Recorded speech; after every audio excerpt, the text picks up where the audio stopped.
It started with the hum of the refrigerator at night, a sound too steady for a home that felt suddenly unsteady, like a single note pressed too long on a piano in a room where no one wants to play anymore. She said the conference would be 3 days, routine, just panels and networking, but she began packing in the slow, careful way people do when they're hiding something they still wish were invisible to themselves. I didn't say anything then, because love can be a quiet accomplice to doubt, and silence is easier to carry than truth when you don't know the whole shape of it yet. The first night without her, the rain started like a rehearsal, tapping the window in a rhythm that made the empty chair at our kitchen table feel like a mistake left in pencil rather than ink. The pasta cooled, the sauce skinned over, and a fork lay on a linen napkin like a question no one had the nerve to answer out loud. This is how distance arrives, not with an announcement, but with shorter texts, with the ellipses she never used before, with a laugh in a photo that didn't sound like her laugh in our hallway. She sent a picture from the hotel lobby, a neat triangle of light over a marble floor, a branded tote over her shoulder, but the angle cut out anyone who might have been standing just to her right. Long day, she wrote, learned a lot, followed by the emoji she used for everything from burnt toast to bad traffic, small signals that suddenly looked like a code I should have understood years ago. I told myself to sleep, to trust, to let the rain pull the heat out of the air, but trust is a muscle that shakes when you've stopped using it for a while. The bedroom smelled like her shampoo, and the last time we were happy, which felt like a movie scene spliced into the wrong reel. On the second night, the apartment's quiet developed edges. The hallway clock ticked too loudly, the bathroom fan sounded like distant applause, the neighbor's footsteps above became a map of everywhere I wasn't going. I opened the wine we'd saved for our next anniversary, not to drink it, but to remember we had once planned far enough ahead to save something. The cork splintered and the bottle remained sealed, and I thought, maybe things are meant to be kept closed when your hands are shaking. Her text came late. Reception ran long. Funny story, panelist told a wild joke. I'll call tomorrow. I stared at funny story until the words hollowed out, and the idea of her laughter in a place I wasn't invited to felt like an elevator dropping past the floor I'd been waiting on. The discovery didn't present itself with fireworks. It arrived plain like an invoice, a notification that nudged my lock screen at 1:12 a.m. with a cloud backup reminder and a preview of her shared gallery. In the thumbnail, blurry, disloyal, too honest, there was the corner of a jaw and a hand resting on a small of a back, a hand that wasn't mine in a pose my body knew down to its oldest nerve. I tapped in not to confirm it, but to try to prove myself wrong, to find the angle from which it all made sense without tearing, the angle where a hotel lamp is just a lamp and bodies are just passing shapes. There were 3 photos, then a fourth, the kind taken without thinking, the kind people take when they trust the moment too much to worry about evidence.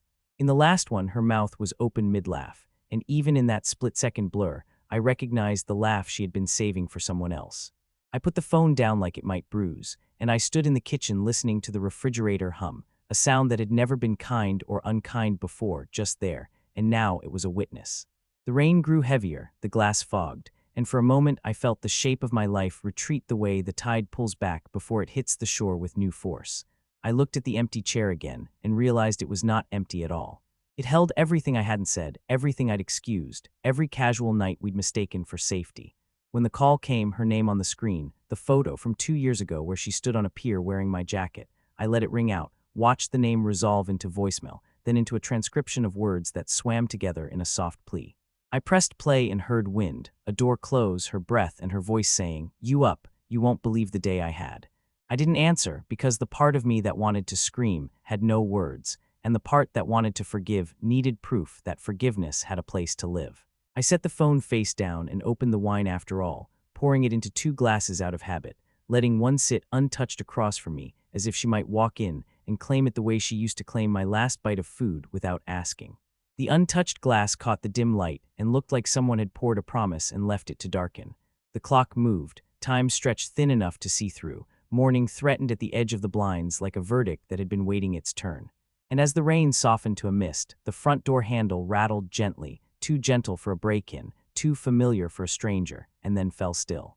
The handle doesn't turn again, but the silence after it becomes a room inside the room, where everything is about to be said, but no one has yet decided who will say it first. The next morning arrived like a quiet apology, light sifting in through a seam in the blinds, collecting on the table in 2 small islands, one under my glass, half empty, and one under hers, untouched. Sleep hadn't come, it circled, then crossed the street. Grief did what it does when it knows your name. It sat down and waited for you to notice it. The coffee tasted burned though the timer was the same, and the kitchen smelled like a version of us that wouldn't return, no matter how carefully I placed the mugs on the counter. I listened to the building wake up, the elevator cables singing, someone down the hall dropping keys, the distant traffic like a river we'd built beside and never learned to hear. There are days when your life fits like a coat, and days when it hangs off your shoulders like a borrowed thing. This was the second kind. She texted at 9:06, "Call me when you can," followed by a photo of the conference badge on a hotel bedspread patterned with gray diamonds that made the whole thing look staged and tired. I zoomed in until the pixels blurred. A room is a room, a badge is a badge, and still my body searched for proof as if seeing was the same as knowing. There were traces if you wanted to see them. 2 glasses on that bed's nightstand, a second toothbrush tucked in the plastic sleeve, a reflection in the TV's black screen that could have been a suitcase or a shoulder. It felt like trying to assemble a face from shadows, every piece almost meaning something, every almost cutting a new slice into an old trust. Around 10, her message again, "You okay?" "I miss you," a sentence that before would have landed soft, and now was loud enough to crack. The other man existed first as a vibration, then as negative space, then as a set of patterns that had always been there and meant nothing until they meant everything. A name in her calendar initials, a restaurant she'd started recommending with a tone like discovery, a new way she tied her hair when she was nervous that had stopped being just about being nervous. Scrolling gave him outlines. The hotel's public photo stream gave him partial rooms. The conference's tagged images gave him an elbow, a watchband, a light blue lanyard with a company logo I'd never heard of. He wasn't a villain in any picture, just present, which is sometimes worse, because you can't hate presence the way you can hate malice. You can only admit it exists. The more I looked, the more he was simply a person who laughed near the person I loved, and sometimes that's enough to tilt a life. Sleep was a ledger I kept failing to balance. At night, the ceiling gathered shadows into unfamiliar geometry, and the rain came and went like an old friend who remembered your door code. I found her scarf behind the couch and held it for a minute longer than necessary, not to keep her, but to measure the distance from this room to wherever she had left herself. On the second day, I changed the sheets and folded the corners with meticulous care, the way people do when the task is simpler than the heart. I washed the wineglasses and lined them in the cabinet like small decisions. I moved her untouched glass to the sink and watched the red become water, then disappear. I told no one, not out of shame, but because voice makes a thing more permanent, and I wasn't ready to give permanence to what could still be some terrible misunderstanding that only needed light to dissolve. What became clear wasn't the story, but me in it. How I had adjusted my schedule to match her new late nights, how I had learned to cook in silence and call it peace, how I had mistaken less for enough. I walked the block 3 times after dark and looked up at our window and saw nothing but our room with the lamp left on, a small lighthouse for a ship that had changed its course. The other man had a face in my imagination, and no face in the world I could confront. I resented him less than I resented the part of her that had learned to laugh without me. Still, somewhere under all that, there was a thin line of resilience drawing itself, a sense that if I could stand still inside this storm, the storm would learn my shape and pass. I wrote a letter I didn't send, folded it twice, slid it into the drawer with old warranty cards and menu takeouts we never used.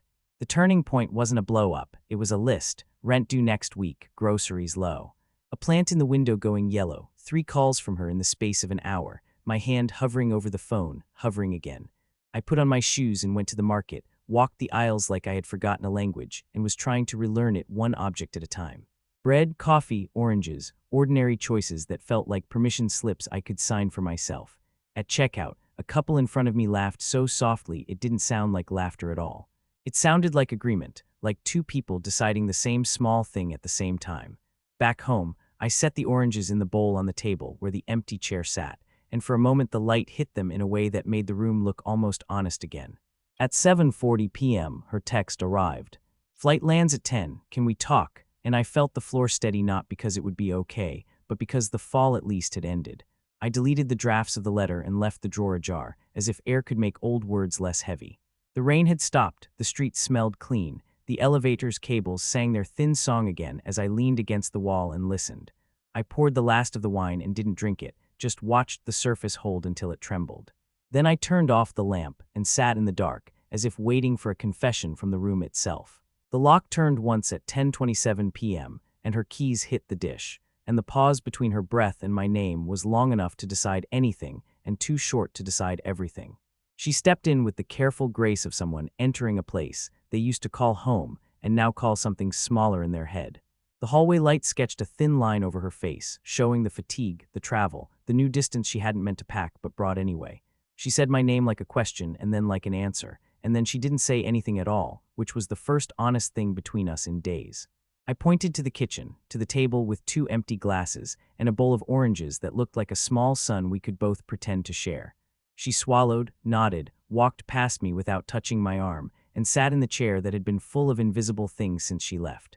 "I'm sorry," she said, and then she said it again, as if the second time could reach the first and repair it. The sound of the refrigerator came back like a chorus line nobody asked for, and I realized silence could be both mercy and weapon, and I didn't want to use it as either. "Who is he?" I asked, not because I needed a name, but because a name is a handle, and handles help you move unbearable weight. She rubbed her thumb along the seam of her jeans in small circles, the way she did when she was trying to be brave. "Someone from the conference," she said, and then, softer, "someone from before the conference, if I'm being honest." Honesty is a thread you can pull that unravels the sweater or holds it together, depending on where you start. I asked how long, and she said weeks that sounded like months, and months that sounded like something we would later pretend had been a season. She talked about feeling unseen, about laughter that surprised her, about how nothing was planned except everything was, if desire can be called a plan. I wanted to ask if he knew about me the way I knew about him, which is to say through absence and objects, and a laugh that didn't belong here. Instead, I asked if she wanted to stay or go, and she didn't answer because sometimes the only honest answer is a silence long enough to become furniture. There is dignity in not breaking plates. There is dignity in keeping your voice level when every word feels like a cut you'll taste for days. "I loved you," she said, adding the past tense without meaning to, flinching at it like a misfired spark. "I love you," I said, present tense, and realized both could be true in a room that didn't know what to do with truth. She looked at the oranges and then at the dark window and said she was sorry again, and this time it landed like a small stone in a deep well. "Did you laugh?" I asked, and she nodded, and it was such an ordinary sin that it felt like the worst kind. We didn't shout, we edited. We trimmed sentences to their spines and let the rest fall to the floor. "I thought," she said, "that I could come back and not make it worse," and I believed her, which was another small failing and maybe also a kind of love.